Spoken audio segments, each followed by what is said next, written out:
Hello everyone, good morning সবাইকে। কেমন আছেন সবাই? আশা করছি খুবই ভালো আছেন। সায়নী সুপ্রিয়া ব্লগস চ্যানেলে একটি নতুন ব্লগে আপনাদের সবাইকে অনেক অনেক স্বাগতম, অনেক অনেক ভালোবাসা। এখন ঘড়িতে বাজে সকাল 7টা আর আমি আমার ব্লগটা এখন থেকেই শুরু করছি। তো দেখো আমাদের দিকে এই অল্প অল্প করে বৃষ্টি শুরু হয়েছে।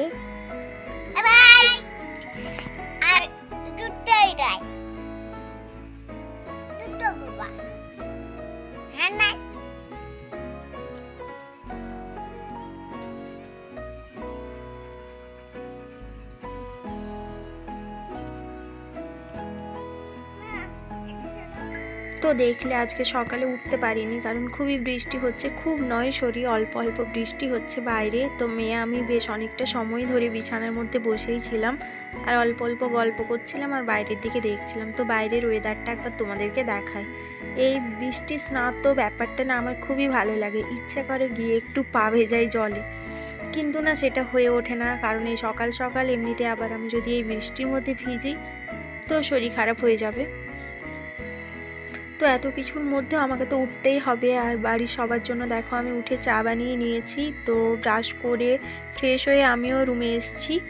তো চলো চাটা খেয়ে নিই ঝটপট করে। মেয়েকে খাবার করে খাইয়ে দিয়েছি, ওকে একটু চিড়া সেদ্ধ বানিয়ে দিয়েছিলাম। তো এখন সেটাই খেয়ে নিয়ে বাইরে রয়েছে, বাইরের চালাটাতে। তো ঝটপট করে আমি বিস্কুটটা খেয়ে নিই, তারপরে আবার রান্নাবান্না আছে। আর ওই বৃষ্টির মধ্যে ভিজে ভিজে আমি হাঁড়ি কড়া যেগুলো ছিল, বাসি জামা কাপড় যত ছিল সব ভিজিয়েছি আর হাঁড়ি কড়াগুলো মেজে নিয়েছি। তো দেখো এরপর চলে এসেছি সোজা রান্নাঘরে। তো আজকে কি রান্না হবে সেটাই তোমাদের সাথে একটু শেয়ার করি। এদিকে দেখো একপাশে আমি বসিয়ে দিয়েছি ডাল। আর আজকে যেহেতু কেউ কোথাও কাজে বেরোবে না, টিটু বাড়িতেই থাকবে, তো সেই জন্য রান্না করতে বসে পড়েছি, একটু দেরি করেই বসিয়েছি। তো তারপর আবার হঠাৎ করে টিটু বলল যে না কাজে বেরোতে হবে, একটু তাড়াতাড়ি রান্না করে দাও। তো দেখো ওই জন্য আবার ঝটপট করে দুদিকেই বসিয়ে দিয়েছি রান্নাটা। তো চলো রান্না ওদিকে হচ্ছে ভেতরে, আর আমি বাইরে উনুনে দুধটা গরম হতে দিয়ে দিলাম। এটা জালে বসানো থাকবে এখন দুধটা। তো চলো, আমার রান্না বান্না প্রায় কমপ্লিট। আর এখন দেখো টিটুকে খাবারটা দিয়ে দিয়েছি। টেবিলের ওখানে কারেন্ট ছিল না বলে আমাদের এখানে খুবই কারেন্টের সমস্যা, তো আমরা নিচে এখানে রান্নাঘরে ওকে খেতে দিয়ে দিয়েছি। তো টিটু খাবার দাবার খেয়ে বেরিয়ে গেছে। আর দেখো অনেকগুলো জামা কাপড় ছিল, সকালবেলা ছেড়ে এই যে বৃষ্টি হয়েছে তারপরে না বেশ রোদ উঠেছে ঝলমলে। তো আমি ভাবলাম জামা কাপড়গুলো ধুয়ে নিই, আজ 2-3 দিন ধরে না সব ভেজানো রয়েছে, সরি ভেজানো নয়, ওগুলো জড়ো করাই রয়েছে। তো ভাবলাম ভিজিয়ে মেলে দিই, আজকে না শুকনো হলে অন্তত কালকে হয়ে যাবে। তো চলো ঝটপট করে আমি জামা কাপড়গুলো কেচে নিই। আর এত জামা কাপড় জমে না, মেয়ে রয়েছে টিটু রয়েছে, আমারগুলো তাও আমি রোজ ধুয়ে নিই, মেয়ের তো 2-3টে করে ড্রেস থাকে না, তো এই জন্য অনেকগুলো জামা কাপড় হয়ে যায়। তাও তো এখন কদিন ধরে আর অন্য কিছু বেডশিট বা কাঁথার কাভার এগুলো কাছাকাছি করছি না। তো চলো ঝটপট করে কেচে না রোদের মধ্যে মেলে দিতে হবে।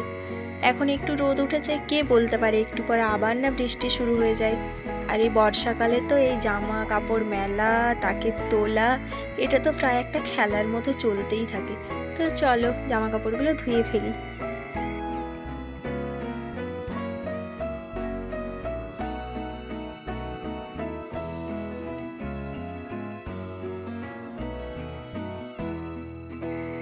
তো জামা কাপড়গুলো আমি ধুয়ে নিয়ে চলে এসেছি ছাদে। নিচে যে তারটা ছিল জামা কাপড় মেলার, সেখানে কালকের যত ভেজা জামা কাপড় ছিল সেগুলো মেলেছি। তো মেয়েকেও সাথে নিয়ে এসেছি।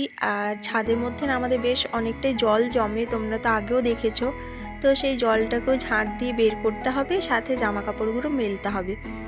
তো অনেক জামা কাপড় বলে আমি ছাদে চলে এসেছি, এখানটা অনেকটা জায়গা। আর ছাদটা আগে পরিষ্কারও হয়ে গেছে, আগে যে খড়গুলো ছিল সেগুলো এখন আর নেই, বর্ষার জন্য সবই তুলে দেওয়া হয়েছে, কারণ তা না হলে ছাদটা নষ্ট হয়ে যাবে সবসময় জল জমতে জমতে। তো চলো,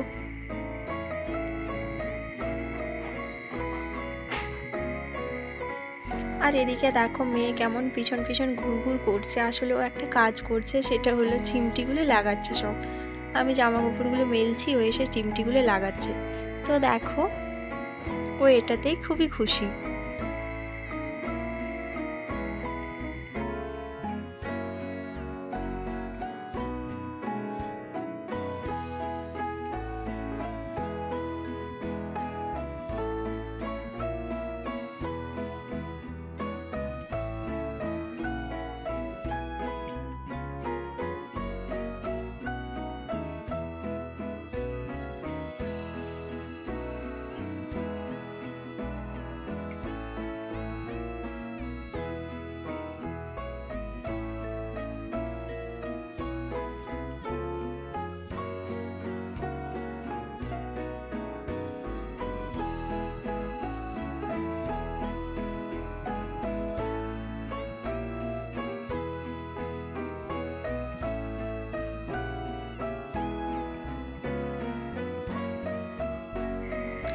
এখানে ছাদে যে জলটা জমেছিল, এখানে মেয়ের খুশি দেখো, আনন্দে নাচছে প্রায়।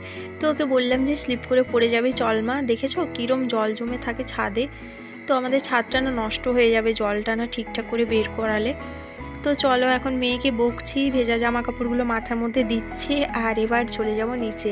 আর এই যে বস্তাগুলো দেখছো, এগুলো হচ্ছে ধান আর বাদামের বস্তা, সব রোদে দিয়ে গরম করে রাখা আছে। তো চলো, আজকে না সকাল থেকে সেরকম কিছু খাওয়াই হয়নি, সেই যে সকালে চা বিস্কুট খেয়েছি, একটু দেরি করে কাজ শুরু করলে না সত্যি এই বর্ষার দিনে না খুবই প্রবলেম। তো ভাবছিলাম যে এখন আর কিছু খাবো না, খিদেও পাচ্ছে না সেরকম। তো সব কিছু কাজকর্ম সেরে এখন বাজে ঘড়িতে 11টা। আর এখন দেখো মুড়ি আর তরকারি নিয়ে আমি বসে পড়েছি। আর আজকে তো শুধু দেখলে যে ডাল আর পটল আলুর তরকারি হয়েছে। তো দুপুরবেলা আমাদের বাড়ির পাশে একটা জেঠিমাদের বাড়িতে মুরগি কাটা হবে। তো ভাবছিলাম সেখানে একটু মাংস নেব আর দুপুরবেলা সেটাকে রান্না করব। তো চলো আগে খাবারটা না ঝটপট করে খেয়ে নিই। আর দেখো তরকারিটা দিয়ে মেখেছি, কি ভালো হয়েছে খেতে। অনেকদিন পর না তরকারি মেখে মুড়ি খেলাম। তো চলো, দুপুরে একটু স্নান টান করে মেয়েকে খাইয়ে আমিও একটু শুয়ে পড়েছিলাম। আর এখন দেখো বাজে বিকেল 5টা। তো টিটুও বাজার থেকে চলে এসেছে কাজের থেকে। আর আজকে যেহেতু বৃষ্টির ওয়েদার, তো সবার ইচ্ছে হয়েছে যে বাদাম ভাজা হবে। এই জন্য আমার শাশুড়িমা বাদামগুলো ভেজেছেন, আর আমরা দেখো সবাই খেতে বসে পড়েছি চালাটার মধ্যে। আমার শ্বশুরমশাই আছেন, শাশুড়িমা আছেন, টিটু রয়েছে, মেয়ে, আর আমিও বসে পড়েছি। তো চলো বাদামগুলো ছাড়িয়ে খেয়ে দেখি কেমন হয়েছে, কারণ আজকেই প্রথম ভাজা হলো। সেই যে দেখলে ছাদে রোদে দিয়ে সেগুলোকে রাখা ছিল, তো ভাজাই হয়নি। এরম বৃষ্টি ওয়েদার না হলে না খাওয়া যায় না, জানো তো। কোনো বাদাম ভাজা বলো, কোনো কিছু তেলে ভাজা, এরম বৃষ্টি পড়বে দিলে না খুবই ভালো লাগে। তো চলো বাদাম ঝটফট করে খেয়ে নিই।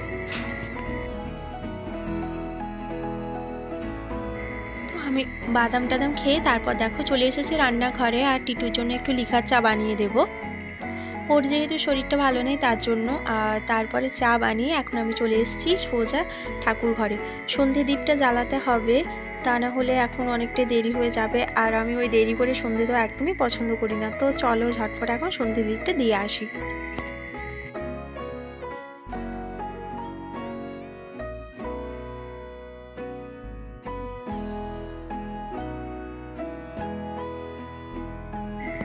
তো চলো এখন সন্ধে দ্বীপটা দিয়ে তারপরে আবার রান্নাবান্না আছে, এখন মেয়েকে পড়ানো আছে। আর ব্লগটা কন্টিনিউ করছি না।